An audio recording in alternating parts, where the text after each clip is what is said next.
بسم الله الرحمن الرحيم. اللهم صل وسلم عليك يا حبيبي يا رسول الله. ازيكم عاملين ايه؟ وحشتوني كتير قوي، بحبكم في الله.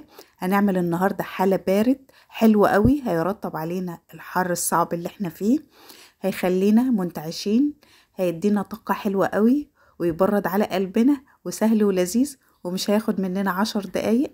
يلا نخش في المكونات بتاعتنا. معايا كوباية من الحليب، ومعايا بكوين من البسكوت، اي نوع بسكوت سادة، وهسقيه في اللبن بالشكل اللي انتوا شايفينه دوت. ومعايا طبق بايركس، اي نوع موجود عندكم متوفر عندكم. وهسقي البسكوت بتاعي بالحليب. الحليب بتاعي ما يكونش سخن عشان البسكوتة ما تدوبش مني او تبوش مني بسرعة. وهرصها طبقة وهننزل عليها بطبقة تانية بالشكل اللي انتوا شايفينه دوت. اهم حاجة نعمل طبقتين حلوين كده.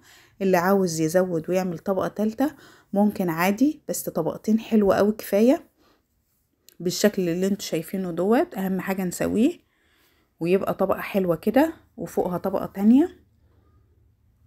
نخلص الكمية كلها بالشكل اللي انتوا شايفينه دوت. ومعايا كوبايتين من الحليب، عليهم معلقتين من الكاستر ومعلقتين من السكر.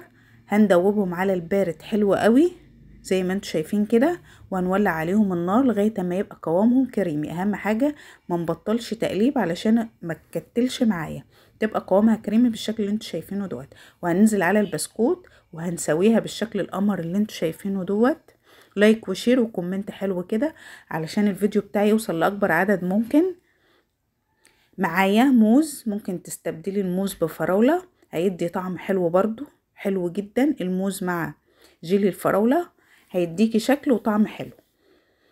هرصه بالشكل اللي انتوا شايفينه دوت. ومعايا باكو من جيلي الفراولة وكوباية من المية السخنة، كوباية صغيرة مش كبيرة، وهدوبها حلو قوي زي ما انتوا شايفين كده. اهم حاجة ان انا ادوب الجيلي بتاعي حلو قوي. وهنزل عليه بنص كوباية مية باردة. انا عشان كنت مستعجلة نزلت الجيلي على طول، ما سبتش الرغوة بتاعته هديت كده علشان تديني شكل حلو في النهاية.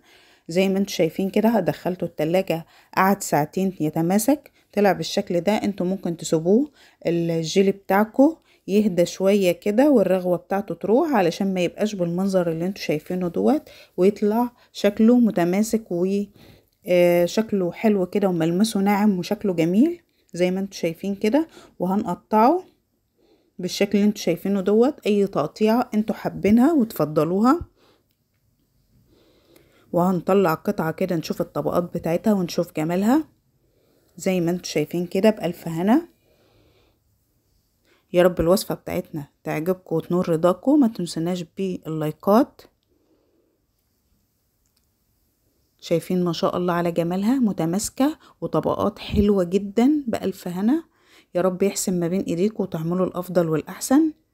واشوفكم في فيديو جديد ان شاء الله على خير، والسلام عليكم ورحمة الله وبركاته.